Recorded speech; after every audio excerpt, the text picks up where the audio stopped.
Tēnā koutou, no mai hono mai ki Ōmāhu. Welcome back to this October month of the Rosary session. Today I'm sitting here at Our Lady of the Crossroads at Ōmāhu. You can hear the traffic in the background, and this is a busy place. Right on the interjunction across the road from Ōmāhu Marae. This is a place that Mēri Hōhepa, Venerable Suzanne passed through often. And here she would come to care for the people of Ngāti Upoko'iri and Ngāti Hinemanu under the chiefs of Renata Kawepo and Paora Kaiwhata. From here she would also travel to Rangi to see the people of Ngāti Hinepari. And so this very busy place with all the traffic reminds us of Mēri Hōhepa on her journeys across Heretaunga to care for all of the people as a district nurse. And it was here at Ōmāhu with the people of Renata Kawepo that Mēri Hōhepa gained the name the Doctor of Doctors. So we pray this rosary for all health workers, for all of those on the front line of this COVID pandemic, in dedication of Mēri Hōhepa and her example to all of us caring for people as a district nurse. Today I've had my vaccination, and it is also the Memorial Day for Saint Gerard, who stands proudly at our Church of the Immaculate Conception. So we think of all of these things as we pray. Ki te ingoa te matua te tamaiti o te wairua tapu. Āmine. Haere mai e te wairua tapu, whakaki a te ngākau o a tāngata whakapono. Whakauri ai roto i a rātou te kāpuro tō arohā. Tōnoa mai tō wairua ka hangahoti o mātou ngākau. Ka whakahotia te matua te whenua, e te atua, nau I whakamatau te ngākau o a tāngata whakapono, mā te māramatanga o te wairua tapu. O mai kia matau mātou ki ngā mea tika matau a wairua, a kia hari tonu mo te māriatanga e tukua mai ane ia, mātou mātou ariki ma Hēhu KARAITI, Āmine. E te kuini o te rohari o manakiti o tamariki. Awe, awe, awe Maria. Awe, awe, awe Maria. Tēnei tō iwi te oke oke, whakarangora tō mātou tangi. Awe, awe, awe Maria. Awe, awe, awe Maria. E whakapono ana hau ki te atua ki te mātua kaharawa, kai hango te rangi me te whenua. A ki tāna tamaiti huatahi hoki kia Hēhu KARAITI tō tātou wariki. I whakaahuatia e te wairua tapu, I whānau I te takakau I a Mēri. I whakamamaitia I ngā rā I a pono te o pīrato, I iri pekatia I mate I tanumia I heke ki te iweri. I ara ake I te hunga mate I te toru o ngā rā, I kake atu ki te rangi. A e noho ana ki te ringa matau o te atua te mātua kaharawa, ka hoki mai anō ki te whakawā I ngā tāngata ora I ngā tāngata mate. E whakapono ana hau ki te wairua tapu ki te hāhi tapu katorika, ki te kotahitanga o te hunga tapu, ki te whakakahoretanga o ngā hara, ki te aranga ke o te tinana, ki te oranga tonutanga, Āmine. E tō mātou matua I te rangi, kia whakatapua tō ingoa. Tūkua mai tō rangatiratanga, kia whakarite tō hia hia I te whenua pēnei me te rangi. Ho mai kia mātou aia nei tō mātou taro ngara katoa kia ware ware koe o mātou hara. Me mātou hoki e ware ware ana i tā ara o te hungi kino kia mātou. Au e tuku a mātou. Ki te whakawainga o te rā whakorangi a mātou i te kino āmine. E Mēri manua kapatahi e inoi ana mātou mō ngā hua whakapono. Awe Mēri e ki ana i te keratia kei a koe te ariki. Ko koe whakapainga nei ngā wāhine a. Ka whakapainga hoki a Hēhu te o tō kōpū.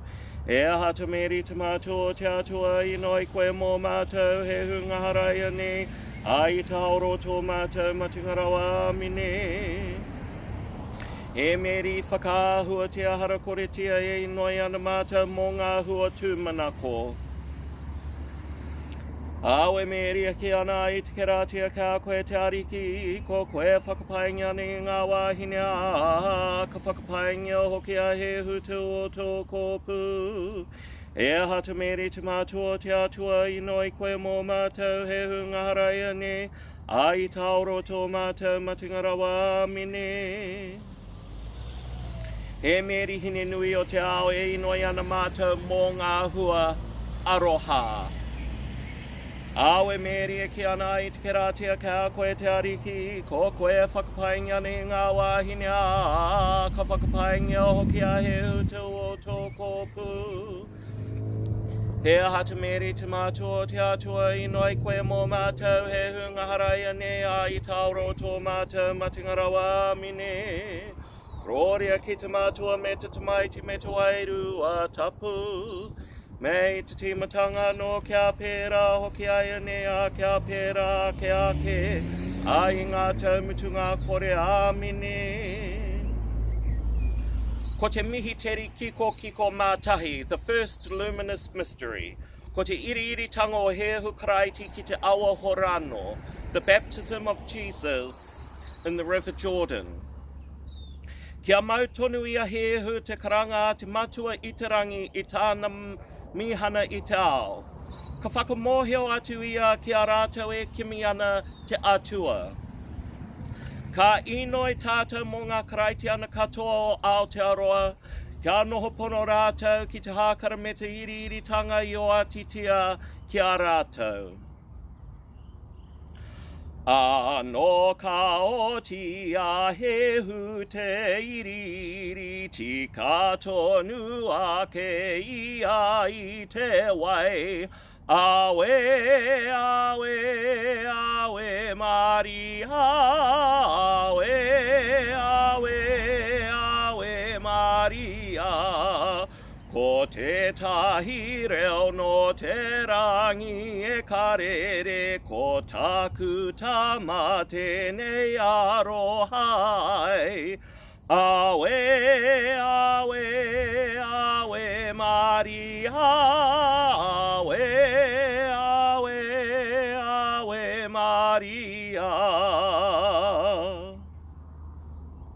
E tō mātou matua i te rangi, kia whakatapua tō ingoa, tūkua mai tō rangatiratanga, kia whakaritea tō hia i te whenua pēnei me te rangi. Ho mai kia mātou aia nei tō mātou taro ngara katoa, kia ware koe i o mātou hara, me mātou hoki e ware ana i tā rao te hungi kino kia mātou. Aua e tuku a mātou ki te whakawainga o te rā whakorangi a mātou i te kino āmine. Awe Mēri e ki ana i te keratia kei a koe te ariki. Ko koe whakapainga nei ngā wāhine a. Ka whakapainga hoki a Hēhu te o tō kōpū. E hata Mēri te mātua te atua i noi koe mō mātou Hēhu ngaharaia nei a i tauro tō mātou matingarawa āmine. Awe Mēri e ki ana i te keratia kei a koe te ariki. Ko koe whakapainga nei ngā wāhine a. Ka whakapainga hoki a Hēhu te o tō kōpū. E hata Mēri te mātua te atua i noi koe mō mātou Hēhu ngaharaia nei a i tauro tō mātou matingarawa amine. Awe Mēri e ki ana i te keratia kei a koe te ariki. Ko koe whakapainga ni ngā wāhine a, ka whakapainga o hoki a Hēhu te o tō kōpū.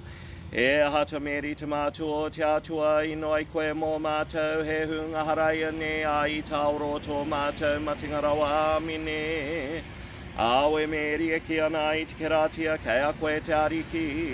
Ko koe whakapainga ni ngā wāhine a, ka whakapainga o hoki a Hēhu te o tō kōpū. E hata Mēri te mātua te atua ino I koe mō mātou Hēhu ngā haraia ne a I tauro tō mātou matingarawa amine. Awe Mēri e ki ana I te keratia kei a koe te ariki. Ko koe whakapainga ni ngā wāhine a, ka whakapainga o hoki a Hēhu te o tō kōpū. E hata Mēri te mātua o te atua ino ai koe mō mātou Hēhu ngā haraia ne a I tauro tō mātou matingarawa amine. Awe Mēri e ki ana I te keratia kei a koe te ariki. Ko koe whakapainga ni ngā wāhine a, ka whakapainga o hoki a Hēhu te o tō kōpū. E hata Mēri te mātua o te atua ino ai koe mō mātou Hēhu ngā haraia ne a I tauro tō mātou matingarawa amine. Awe Mēri e ki ana I te keratia kei a koe te ariki. Ko koe whakapainga ni ngā wāhine a, ka whakapainga o hoki a Hēhu te o tō kōpū. E hata Mēri te mātua o te atua ino ai koe mō mātou Hēhu ngā haraia ne a I tauro tō mātou matingarawa amine. Awe Mēri e ki ana I te keratia kei a koe te ariki. Ko koe whakapainga ni ngā wāhine a, ka whakapainga o hoki a Hēhu te o tō kōpū. E hata Mēri te mātua o te atua ino ai koe mō mātou Hēhu ngā haraia ne a I tauro tō mātou matingarawa amine.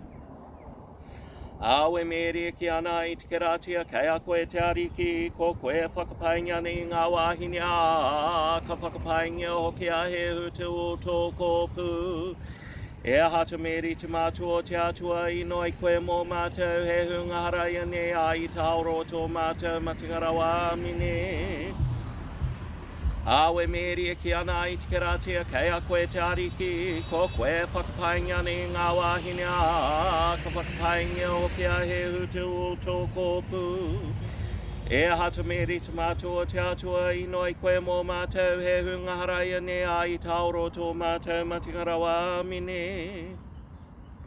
Awe Mēri e ki ana I te keratia kei a koe te ariki. Ko koe whakapainga ni ngā wāhine a, ka whakapainga o hoki a Hēhu te o tō kōpū. E hata Mēri te mātua o te atua ino ai koe mō mātou Hēhu ngā haraia ne a I tauro tō mātou matingarawa amine. Kroria ki te mātua me te tamaiti me te wairua tapu. Me I te timatanga no kia pēra hoki aia ne a kia pēra ake ai ngā taumutunga kore amine.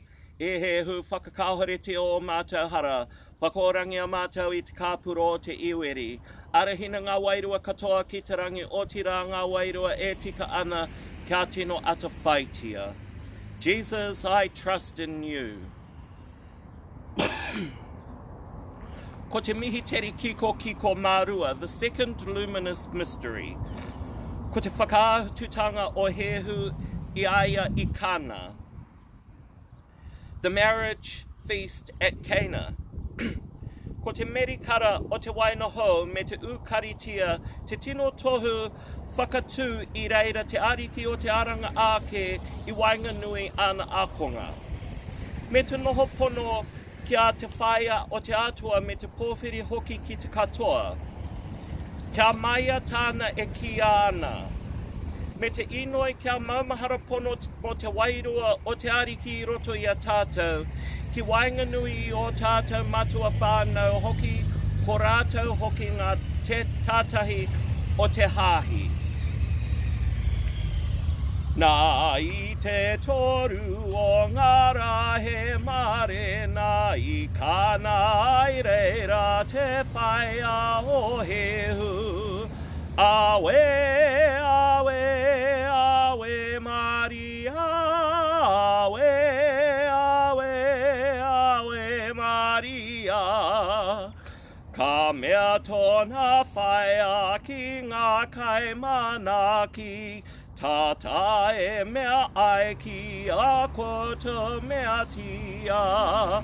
Awe, awe, awe Maria, awe, awe, awe Maria.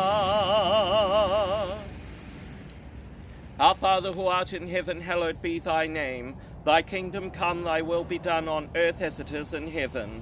Give us this day our daily bread, and forgive us our trespasses, as we forgive those who trespass against us. And lead us not into temptation, but deliver us from evil. Amen. Hail Mary, full of grace, the Lord is with thee. Blessed art thou among women, and blessed is the fruit of thy womb, Jesus. Holy Mary, Mother of God, pray for us sinners, now and at the hour of our death. Amen. Hail Mary, full of grace, the Lord is with thee. Blessed art thou among women, and blessed is the fruit of thy womb, Jesus. Holy Mary, Mother of God, pray for us sinners, now and at the hour of our death. Amen. Hail Mary, full of grace, the Lord is with thee.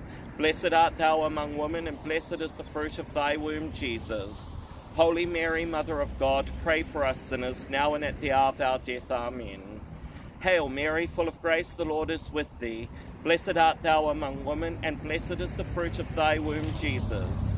Holy Mary, Mother of God, pray for us sinners, now and at the hour of our death. Amen. Hail Mary, full of grace, the Lord is with thee.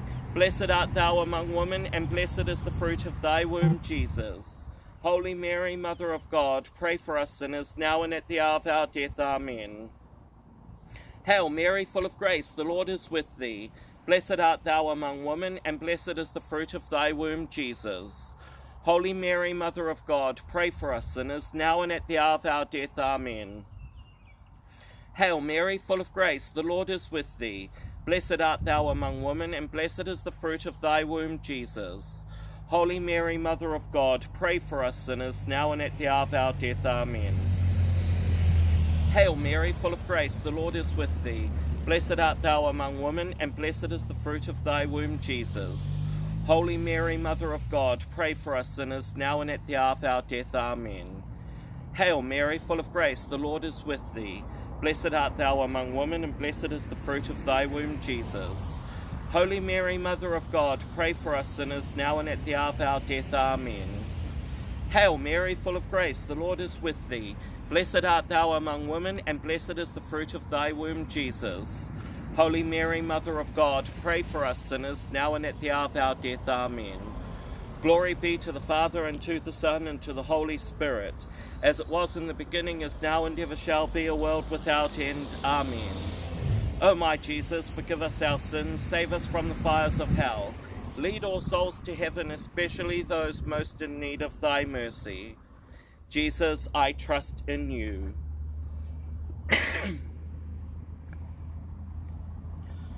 Ko te mihiteri kiko kiko mātoru, the third luminous mystery. Ko te pānuitanga o te kingitanga me te karanga kia huri ngā ngākau. Ka haere a Hēhu ki kariki, ka koho I te rongo pai o tātua. Awe, awe, awe Maria, awe, awe, awe Maria.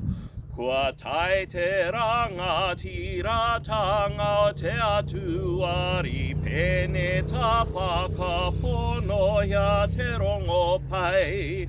Awe, awe, awe Maria, awe, awe, awe Maria. E tō mātou matu I te rangi, kia whakatapu ato ingoa, tūkua mai tau rangatiratanga, kia whakarite ato hia I te whenua, pēnei mei te rangi, ho mai kia mātou aia nei tō mātou taro o ngā rā katoa, kia wareware koe I o mātou hara, Me mātou hoki e ware ana I tā rā o te hungi kino ki a mātou, au e tuku a mātou ki te whakawaenga o te rā whakorangi a mātou I te kino, āmine. Awe Mēri e ki ana I te keratia, kei a koe te ariki.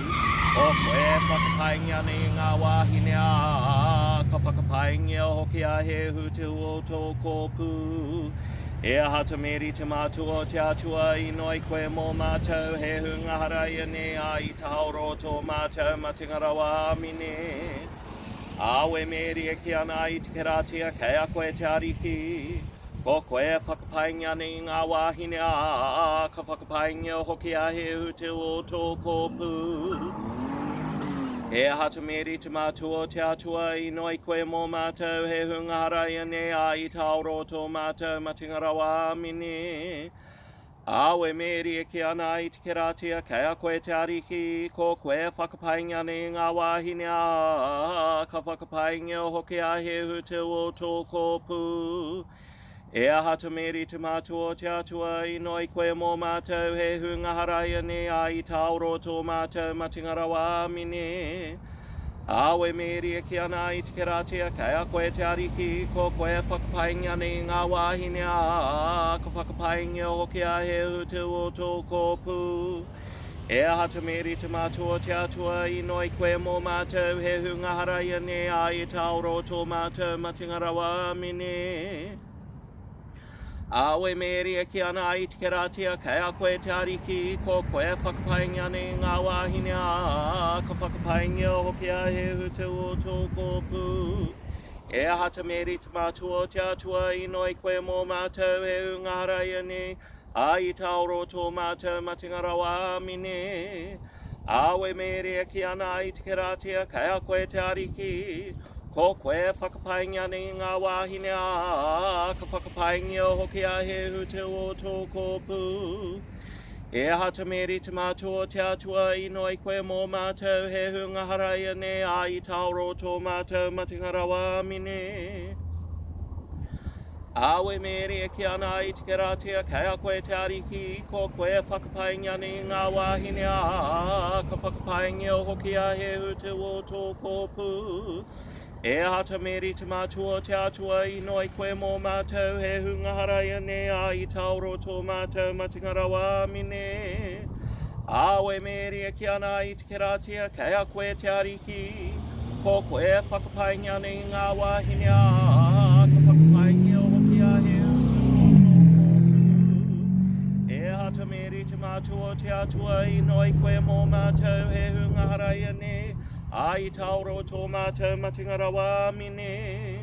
Awe Mēri e ki ana I te keratia, kei a koe te ariki, ko koe whakapaingi ana I ngā wāhine a, ka whakapaingi o hoki a Hēhu te uo tō kōpū.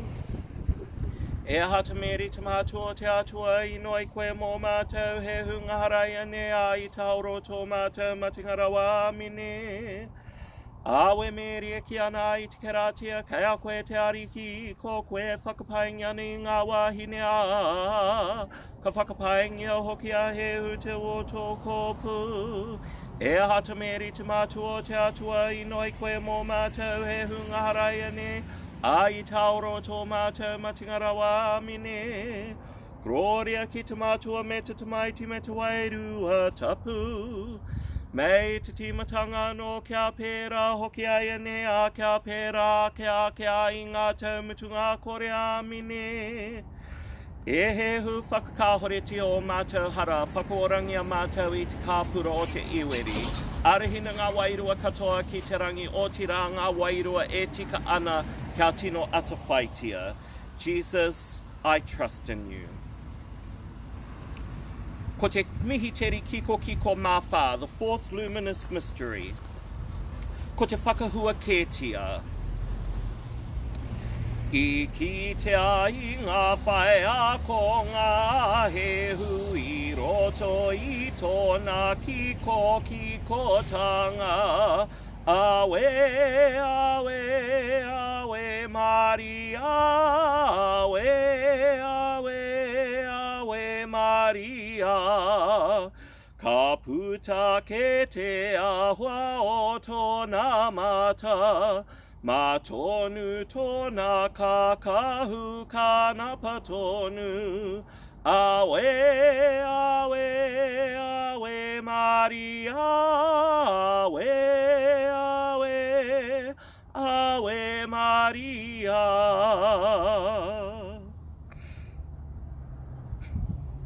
Our Father who art in heaven, hallowed be thy name.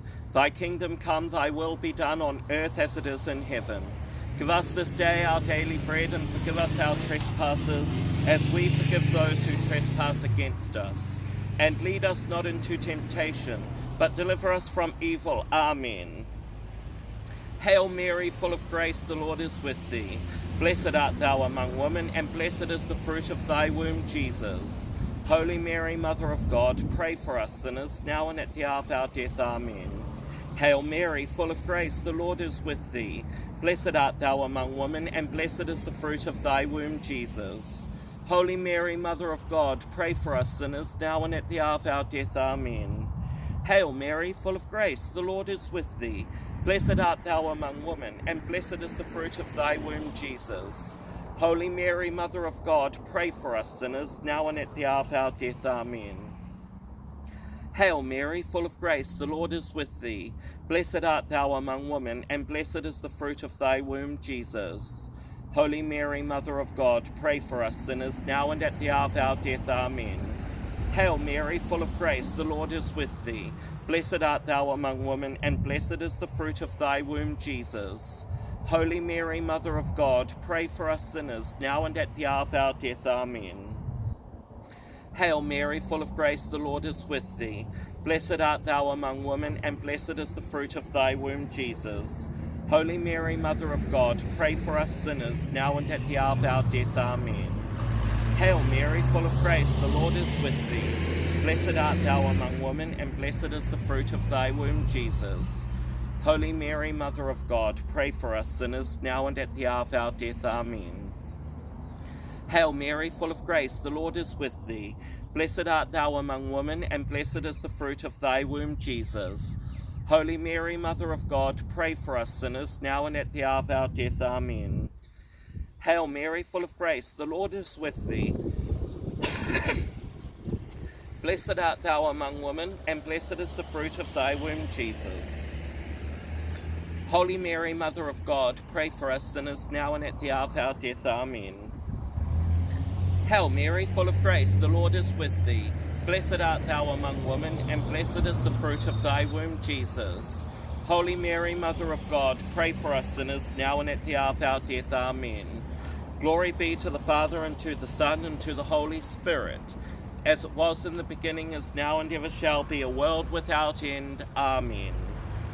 O my Jesus, forgive us our sins, save us from the fires of hell, and lead all souls to heaven, especially those most in need of thy mercy. Amen. Ko te mihi teri kiko kiko marima, the fifth luminous mystery. Ko ahau te taro ora I heke iho I te rangi, ki te kai tētahi tēnei taro e ora tonu ia. Ka noho te taro I roto ia tātou, he kai whakaora, he kai whakangako. Awe, awe, awe Maria, awe, awe, awe Maria. He uhoki ki o tātou wairua I roto I te hakara me tatapu. Awe, awe, awe Maria, awe, awe, awe Maria. E tō mātou matu I te rangi, kia whakatapu ato ingoa, tukua mai tau rangatiratanga, kia whakarite ato hia hia I te whenua pēnei mei te rangi. Ho mai kia mātou aia nei tō mātou tarongara katoa kia wareware koe o mātou hara me mātou hoki e wareware ana i te hara o te hungi kino kia mātou au e tuku a mātou ki te whakawaenga o te rā whakorangi a mātou i te kino āmine. Awe Mēri ki ana i te keratia kei a koe te ariki ko koe whakapainga ni ngā wāhine a. Ka whakapainga hoki a Hēhu te o tō kōpū. E hata Mēri te mātua o te atua i noi koe mō mātou Hēhu ngā haraia ne a i te auro tō mātou matingara wāmine. Awe Mēri e ki ana i te keratia kei a koe te ariki ko koe whakapainga ni ngā wāhine a. Ka whakapainga hoki a Hēhu te o tō kōpū. E hata Mēri te mātua o te atua i noi koe mō mātou Hēhu ngā haraia ne a i te auro tō mātou matingara wāmine. Awe Mēri e ki ana i te keratia kei a koe te ariki ko koe whakapainga ni ngā wāhine a. Ka whakapainga hoki a Hēhu te o tō kōpū. E hata Mēri te mātua o te atua i noi koe mō mātou Hēhu ngā haraia ne a i te auro tō mātou matingara wāmine. Awe Mēri e ki ana i te keratia kei a koe te ariki ko koe whakapainga ni ngā wāhine a. Ka whakapainga hoki a Hēhu te o tō kōpū. E hata Mēri te mātua o te atua i noi koe mō mātou Hēhu ngā haraia ne a i te auro tō mātou matingara wāmine. Awe Mēri e ki ana i te keratia kei a koe te ariki ko koe whakapainga ni ngā wāhine a. Ka whakapainga hoki a Hēhu te o tō kōpū. E hata Mēri te mātua o te atua i noi koe mō mātou Hēhu ngā haraia ne a i te auro tō mātou matingara wāmine. Awe Mēri e ki ana i te keratia kei a koe te ariki ko koe whakapainga ni ngā wāhine a. Ka whakapainga hoki a Hēhu te o tō kōpū. E hata Mēri te mātua o te atua i noi koe mō mātou Hēhu ngā haraia ne a i te auro tō mātou matingara wāmine. Awe Mēri e ki ana i te keratia kei a koe te ariki ko koe whakapainga ni ngā wāhine a. Ka whakapainga hoki a Hēhu te o tō kōpū. E hata Mēri te mātua o te atua i noi koe mō mātou Hēhu ngā haraia ne a i te auro tō mātou matingara wāmine.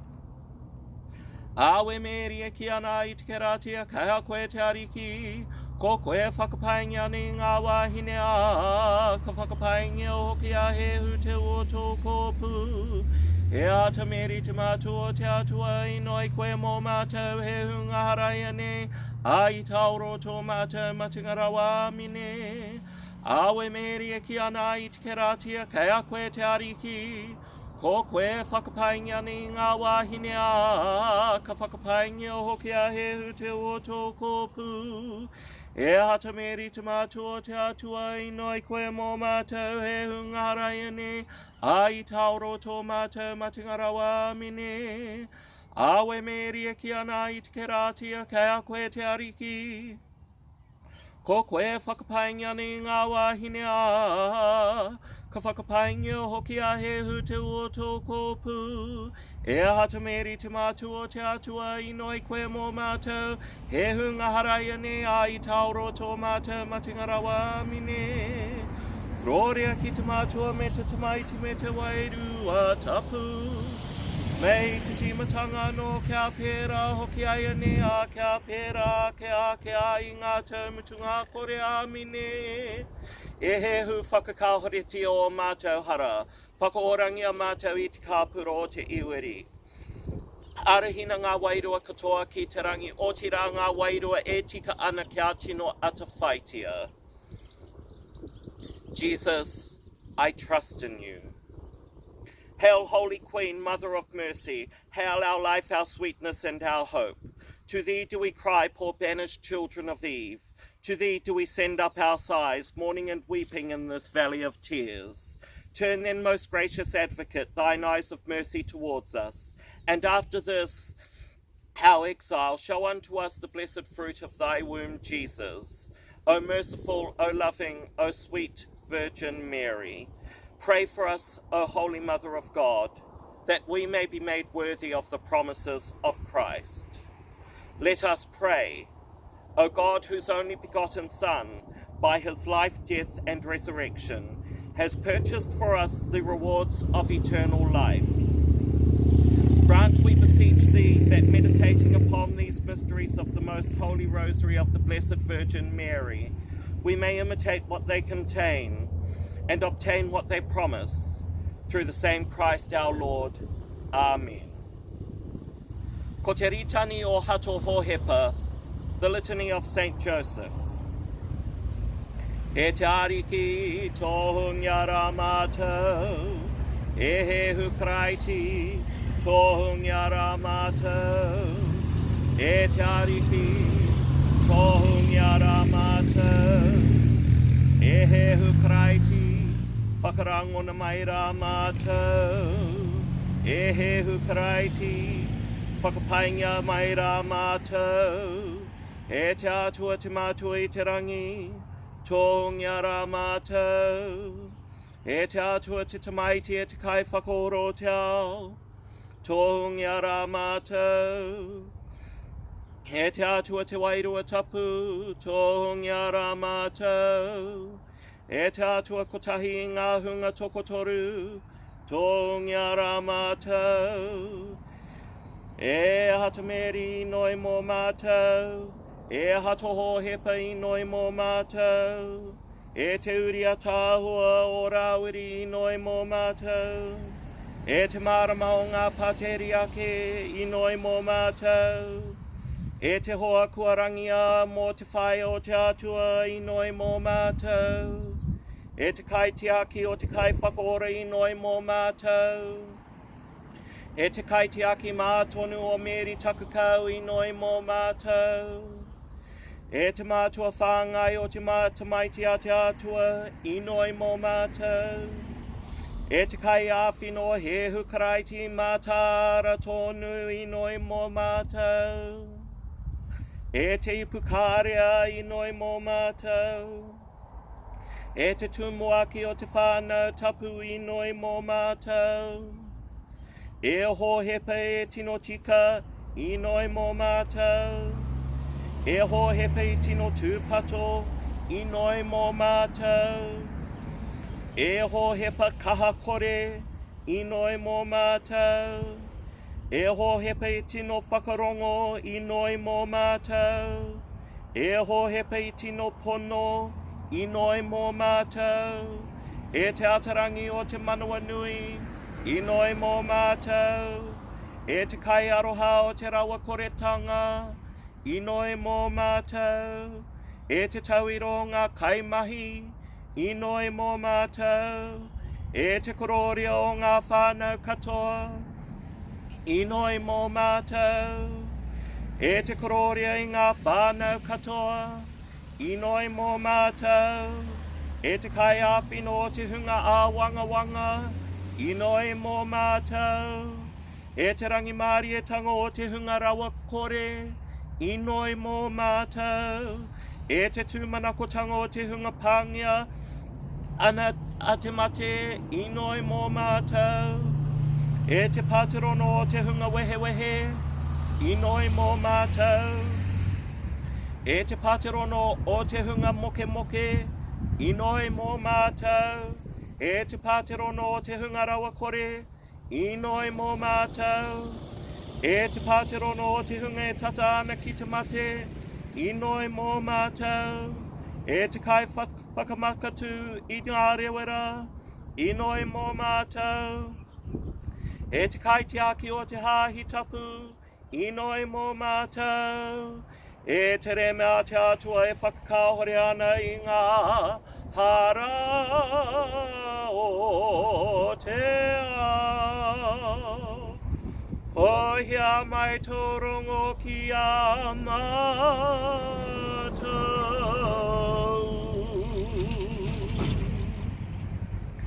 E te re mea te atua e whakakaore ana i ngā hara o te ao. whakarangona mai rā mātou.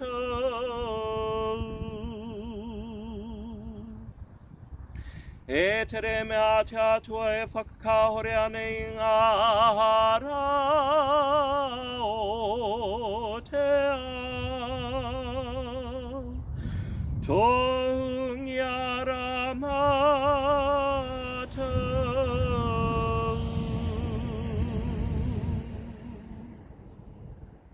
Maingati ana ia e te atua hei ariki mo tōna whare. Hei piriniha hoki mō ona rawa katoa. Kia ino I tātou, e te ariki I runga I tō whakaro ata whai pai koe ki te whakarite I a Hato Hōhepa, hei hoa tau pūmau mo tō whaia. E inoi atu ana mātou ki a koe I a mātou, ki a koe I a mātou e whakahonore nei, ki a ia I runga I tōna kaitiakitanga mō te ao. Kia mea tea ia hei takawaenga mō mātou I te rangi, ko koe ora ana e mana ana I ngā tau mutu ngā kore āmine. E o mana mātou ki roto ki tau pā e te atu mātua o te atua, aua koe whakakino ki o mātou I noinga I o mātou mate, engari whakorangi a mātou ake ngā mea mātuku katoa e te takakau, I whakakorori a te ai, I whakapaengi a mine ki te ingo o te mātua o te tamaiti o te wairu a tapu. Āmine.